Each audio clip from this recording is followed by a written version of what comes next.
Il y a une image dans l'Évangile qui devrait nous mettre profondément mal à l'aise. Jésus sait qu'il va être exécuté, il sait que sa mort est imminente, et juste avant cela, il fait quelque chose de totalement inattendu. Il se met à genoux, et il lave les pieds de ses disciples. Si on comprend vraiment ce geste, alors notre manière de penser le pouvoir, l'autorité, la hiérarchie, et même Dieu, doit changer. Parce que Jésus n'est pas un maître parmi d'autres, il n'est pas un chef symbolique, il est, selon la foi chrétienne, au sommet de la hiérarchie du réel. Et pourtant, c'est lui qui descend le plus bas. La question est donc simple, mais dérangeante. Qu'est-ce que cela dit réellement de la hiérarchie chrétienne? Car spontanément, quand on parle de hiérarchie, on pense à autre chose, on pense à domination, on pense à celui qui est au-dessus et qui impose sa volonté à ceux qui sont en dessous. C'est comme une pyramide. Plus tu montes, plus tu commandes, plus tu descends, plus tu obéis. Mais dans cette scène précise, tout semble inversé. Et pourtant, ce que montre Jésus n'est pas une abolition de la hiérarchie. Ce n'est pas un monde sans sommet. Ce n'est pas un monde où tout serait plat et égal. C'est autre chose. Quelque chose de beaucoup plus exigeant. Cette scène révèle la structure même de la réalité. Pas seulement une morale, pas seulement un beau geste, mais une loi profonde de l'être. Une hiérarchie où le sommet ne se définit pas par ce qu'il prend, mais par ce qu'il donne. Et si on se trompe là-dessus, alors on ne comprend ni le Christ, ni l'autorité, ni le pouvoir. Et certaines formes de pouvoir deviennent destructrices, ça c'est vrai. Et dans cette vidéo, j'ai envie qu'on regarde pourquoi la hiérarchie n'est pas un problème en soi. Pourquoi toute chose qui existe est déjà prise dans une hiérarchie. Et surtout, pourquoi dans le christianisme, le sommet ne peut tenir que s'il se vide lui-même. Avant de dire si la hiérarchie est bonne ou mauvaise, il faut comprendre une chose essentielle. La hiérarchie n'est pas d'abord un système social, c'est une structure du réel. Toute chose qui existe à l'intérieur d'autre chose. Un objet n'a de sens que par son usage. Un geste n'a de sens que par son but. Un rôle n'a de sens que par ce à quoi il participe. Rien n'y existe de manière isolée. Même les choses les plus simples fonctionnent ainsi. Il n'est jamais juste un objet juste posé là. Il est orienté vers une action. Et cette action s'inscrit dans quelque chose de plus large. C'est exactement la même chose pour les êtres humains.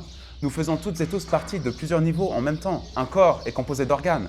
Un organe est composé de cellules. Une personne fait partie d'une famille. Une famille fait partie d'une communauté. Une communauté participe à une société. Il y a toujours un au-dessus et un en dessous. Toujours un au centre et un en marge. Toujours une orientation. Le problème n'est donc pas l'existence de la hiérarchie. Le problème, c'est la manière dont elle fonctionne. Car une hiérarchie peut tenir de deux façons différentes. Soit le sommet se sert de ce qui est en dessous pour se renforcer, soit le sommet se donne à ce qui est en dessous pour le faire vivre.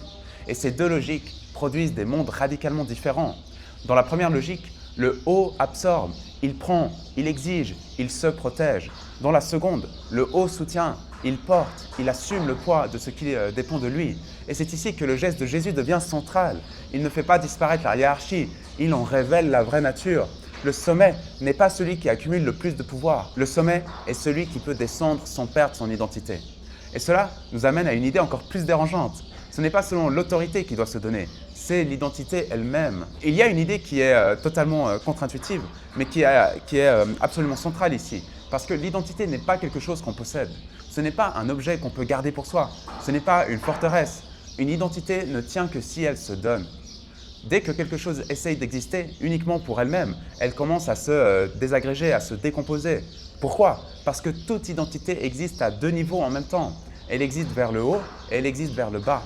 Vers le haut, une chose tient parce qu'elle participe à quelque chose de plus grand qu'elle. Un rôle participe à une mission participe à un sens participe à une unité.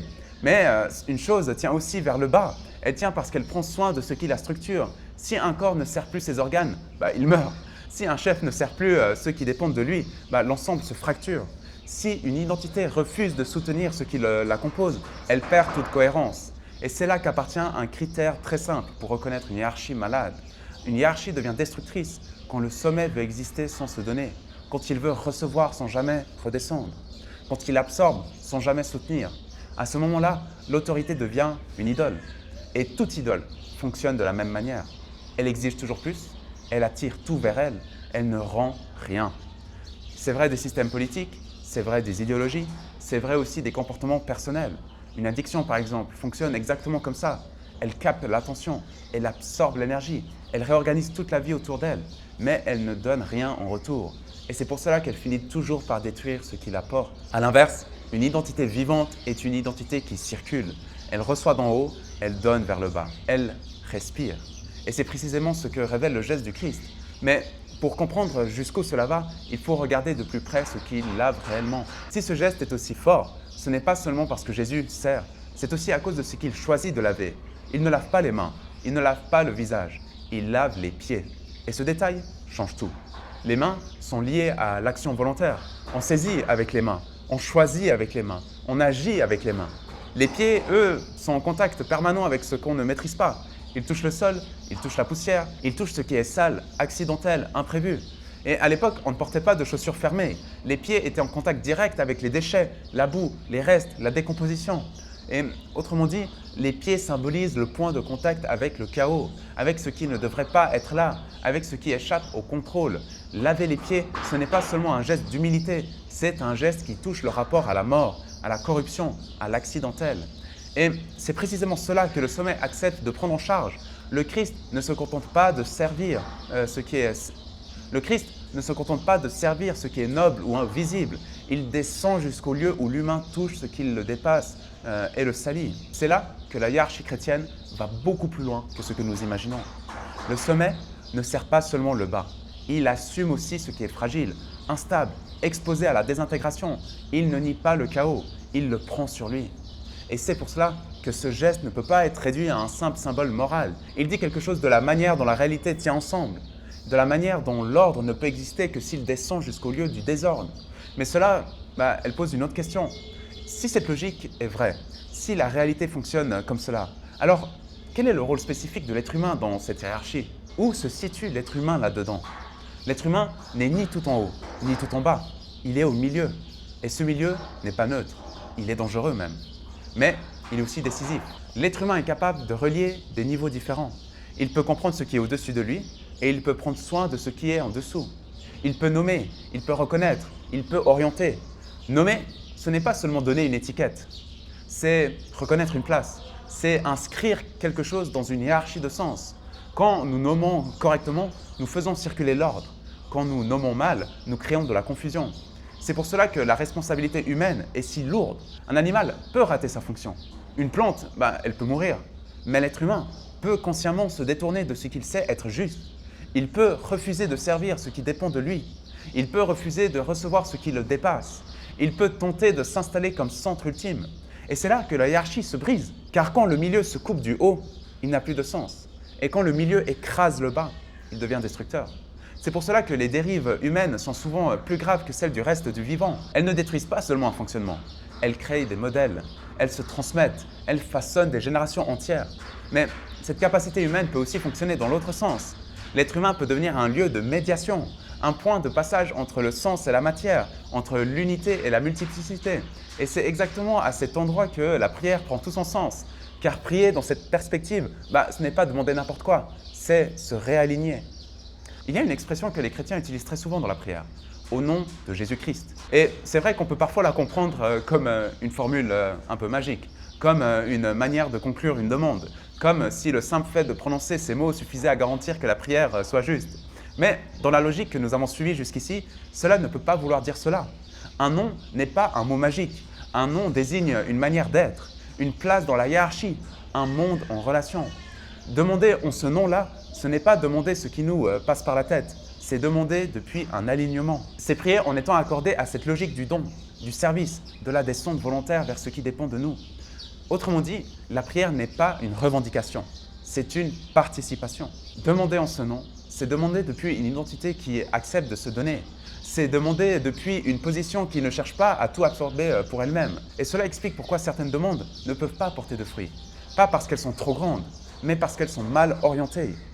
Une demande qui ne s'inscrit pas dans cette circulation du sens ne peut pas tenir. C'est exactement comme un membre du corps qui voudrait agir tout seul, sans relation avec l'ensemble.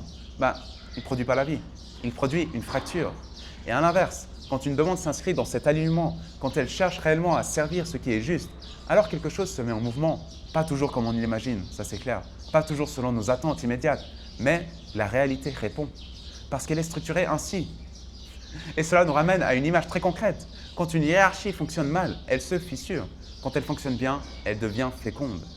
Pour comprendre ce qui se passe quand une hiérarchie fonctionne mal, je vais utiliser une image très simple. Un outil qui n'est plus aligné avec son usage, avec son but. Je vais prendre un marteau. S'il tient bien, Chaque partie joue son rôle. Le manche transmet la force, la tête frappe juste. Mais dès qu'une partie commence à agir pour elle-même, dès que le manche se fissure, dès qu'il cesse de servir l'ensemble, l'outil devient dangereux. Il ne produit plus ce pourquoi il existe. Il blesse, il se brise. Ce n'est pas parce qu'il y a trop de hiérarchie, c'est parce qu'il n'y en a plus vraiment. Et c'est exactement la même chose avec la vie humaine. Quand une autorité refuse de se donner, quand une identité cherche à se suffire à elle-même, quand le sommet n'assume plus ce qui dépend de lui, le système s'effondre. Pas tout de suite, mais il se dérègle. Il produit de la confusion, il transmet des fractures. Et à l'inverse, quand le sommet accepte de porter le poids, quand il descend jusqu'au point de contact avec la fragilité, alors la hiérarchie produit du fruit. Elle unifie au lieu d'écraser. Elle ordonne au lieu de dominer. Elle fait vivre au lieu de capter. C'est cela que révèle le geste du Christ. Non pas un monde sans structure, mais un monde où le sommet se reconnaît responsable de ce qui est en dessous. Un monde où l'autorité se mesure à la capacité de servir, où l'identité se mesure à la capacité de se donner. Et si cette image dérange aujourd'hui, c'est peut-être parce qu'elle ne nous demande pas seulement de comprendre quelque chose, elle nous demande de nous positionner. À quel endroit de ma vie est-ce que j'ai une responsabilité, mais que je ne prends pas vraiment soin de ceux qui dépendent de moi? À quel endroit est-ce que je cherche à recevoir sans accepter de redonner en retour? À quel endroit est-ce que je garde une position, un rôle, un pouvoir, sans en assumer le poids et le service que cela implique? Car c'est toujours là que tout se joue, pas dans l'abolition de la hiérarchie, mais dans sa transfiguration.